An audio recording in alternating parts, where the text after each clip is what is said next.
بسم اللہ الرحمن الرحیم۔ میرے سامعین، اللہ کے نام سے شروع جو بڑا مہربان اور نہایت رحم فرمانے والا۔ السلام علیکم ورحمۃ اللہ وبرکاتہ۔ میں اللہ کے فضل اور کرم کے ساتھ آج کی نئی ویڈیو لے کر حاضر ہوا ہوں۔ مجھے امید ہے کہ آپ سب بخیر و عافیت سے ہوں گے۔ سامعین، ہماری دعا ہے جہاں بھی رہو خوش رہو، شاد و آباد رہو اور سلامت رہو۔ سامعین، ہماری آج کی جو ویڈیو ہے وہ کچھ وظائف کے حوالہ سے ہے، ضرور سماعت فرمائیں، انشاءاللہ تعالی بہت ہی فائدہ ہوگا۔ سامعین، الحمدللہ ہم سب مسلمان ہیں۔ اللہ تبارک و تعالی نے ہمیں اپنے سونے حبیب علیہ الصلوۃ والسلام کا امتی بنا کر مسلمانوں کے گھروں میں پیدا فرمایا اور اشرف المخلوقات میں سے بنایا۔ سامعین، ہم ساری زندگی بھی اللہ کا شکریہ ادا کرتے رہیں تو ہم شکریہ ادا نہیں کر سکتے۔ اللہ تبارک و تعالی نے ہمارے اوپر بہت ہی بڑے بڑے احسانات فرمائے ہیں۔ سامعین، ہم اپنی ویڈیو کو شروع کرتے ہیں ٹائم کو ضائع کیے بغیر۔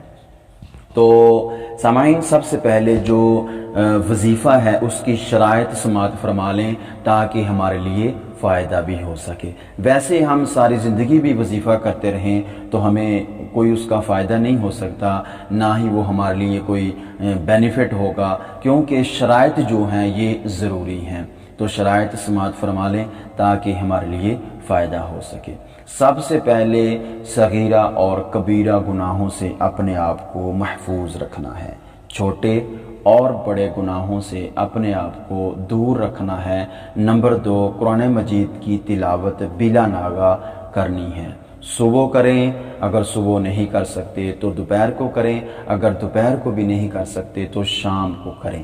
بلا ناغہ روزانہ قرآن مجید کی تلاوت کرنی ہے، جتنی ہو سکے۔ 1 رکوع کر سکتے ہیں تو 1 رکوع کریں، اگر 2 رکوع کر سکتے ہیں تو 2 رکوع کریں، یعنی کہ جتنی آسانی سے ہو سکتی ہے اتنی آپ تلاوت ضرور کریں۔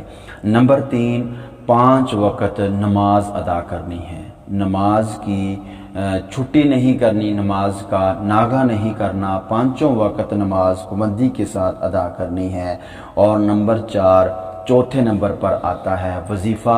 تو وظیفہ اسی وقت فائدہ مند ہوگا، وظیفہ اسی وقت پاورفل ہوگا جب آپ ان شرائط پر پورا اتریں گے۔ تو سامعین، یہ وظیفہ سماعت فرما لیں انشاءاللہ تعالی۔ یہ بہت ہی طاقتور، بہت ہی پاورفل اور بہت ہی فائدہ مند یہ وظیفہ ہے۔ تو یہ وظیفہ کس مقصد کے لیے ہے یہ بھی سن لیں۔ پریشانیوں کو دور کرنے کے لیے، مصیبتوں کو دور کرنے کے لیے، مشکلات کو حل کرنے کے لیے، اور دیگر جو چھوٹی بڑی پریشانی آتی رہتی ہیں، اس وظیفے کے صدقے اللہ تبارک و تعالی ان پریشانیوں کو، مصیبتوں کو دور فرما دے گا۔ تو سامعین، ہم اپنی ویڈیو کو شروع کرتے ہیں ٹائم کو ضائع کیے بغیر۔ 5 نمازوں کے بعد یہ تسبیحات پڑھیں۔ کون سی تسبیحات؟ نمبر 1، فجر کی نماز کے بعد هو الحی القیوم 100 مرتبہ پڑھنے کا معمول بنا لیں۔ نمبر 2، ظہر کی نماز کے بعد هو العلی العظیم 100 مرتبہ پڑھنے کا معمول بنا لیں۔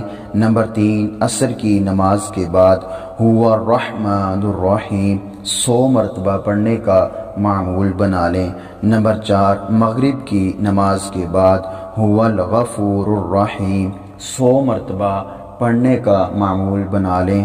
نمبر 5، عشاء کی نماز کے بعد هو اللطیف الخبیر 100 مرتبہ پڑھنے کا معمول بنا لیں انشاءاللہ تعالی۔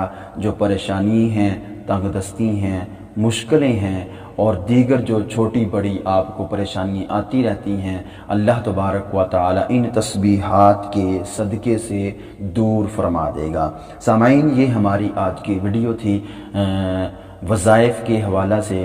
اگر اچھی لگی ہو تو ہمارے چینل کو لائک کر دیں، سبسکرائب بھی کر دیں اور ایک اچھا سا کمنٹ دے دیں۔ اپنا بہت سارا خیال رکھیے۔ والسلام ورحمۃ اللہ وبرکاتہ۔